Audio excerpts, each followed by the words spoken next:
Hi, Sikor, and anyone else that's watching, Viradzo as well. I'm going to share this video with you too.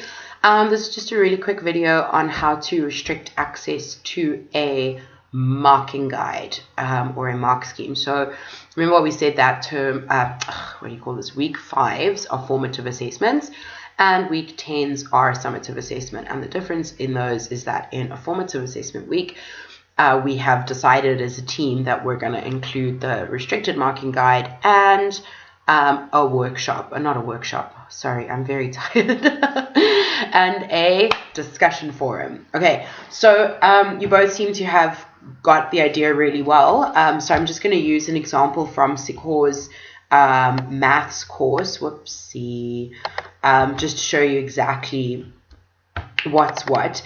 Now, the first thing that's very important is to label everything really clearly, and you'll see why. So this is term 3 week 5. So I'm going to call this term 3 week 5 formative, and you'll see why it's important when we come to restricting the access. Okay, and then the other thing, Sikor, you do this quite a lot, but I mean, it's really no big deal. I'm just picking on you, sorry. Let's just put this in bold. I much prefer, I know in my assessments I say you are only supposed, but I like the way you phrase it, you are expected to spend, because we're not, I usually say you have 1 hour or whatever, but this doesn't really work, does it? Because we're not timing them. So I much prefer the way you phrase that. For us, you can take note of that. I definitely have started saying that on my assessments. Okay, so all good, and then as you guys can see, Sikor has used the correct format for the test in terms of having all of this at the top. Please make sure we don't have spaces, but it's not a big deal this time. I'm just pedantic. Please make sure we don't have spaces between the, this and this. This could, that could have gone out as well, because it already says that. It doesn't matter. Doesn't matter. Cool. Okay, then the next thing we want to do is, again, just be really careful about the phrasing here, and you'll see why in a minute. So again, I'm going to call this term 3 week 5 formative assessment. Okay, so now we want to add this marking guide. All right, so term 3 week 5 marking guide. Right, now here's where the magic happens. Okay. The magic. All right, so we're gonna go into edit settings here, and then we're going to go to restrict access. We're gonna say add restriction, and we're going to ask for activity completion.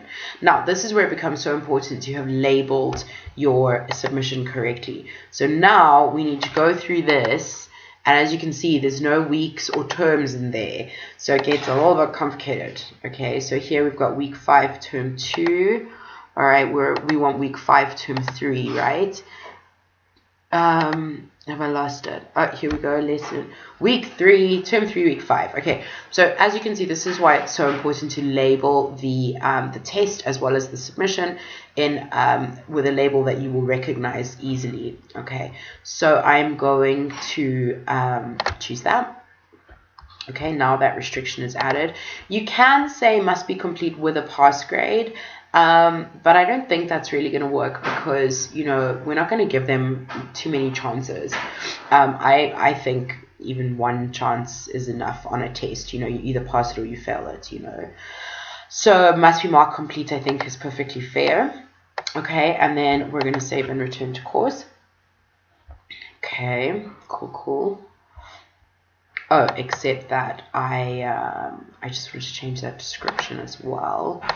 And I have this also on my sticky notes. Oh, you see it's already there. Once you have completed your submission, use this mark scheme to see what you did well and what could have been better. So I'm just going to put that in there. And I'm going to save and return to course. Okay, and now what you'll see, is it's restricted. Okay, so once they have submitted, that is only when you know, when this will become available. I'm actually just going to move this. I think there looks quite nice. And then with the discussion forum, we need to be quite specific. So let's say discussion on assessment.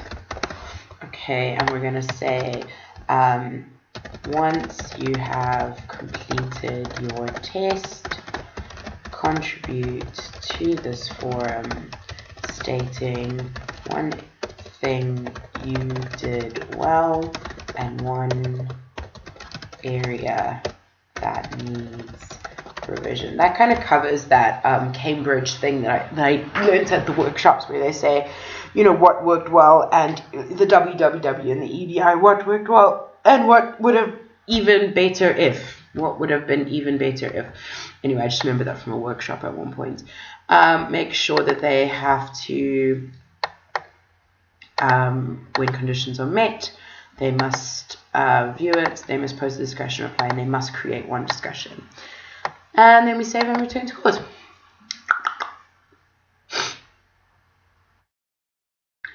Okay guys, so that is basically how we want our week 5s to look.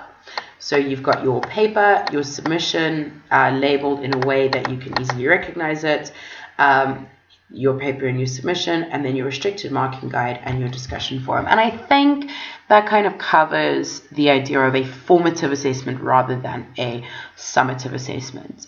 You're welcome to put a hidden marking guide on a summative assessment. There's no reason why not, but that sounds something like something for next year. Okay, I hope that clarifies things for you. I'm going to post this video up right now. Cool. Take care, everyone.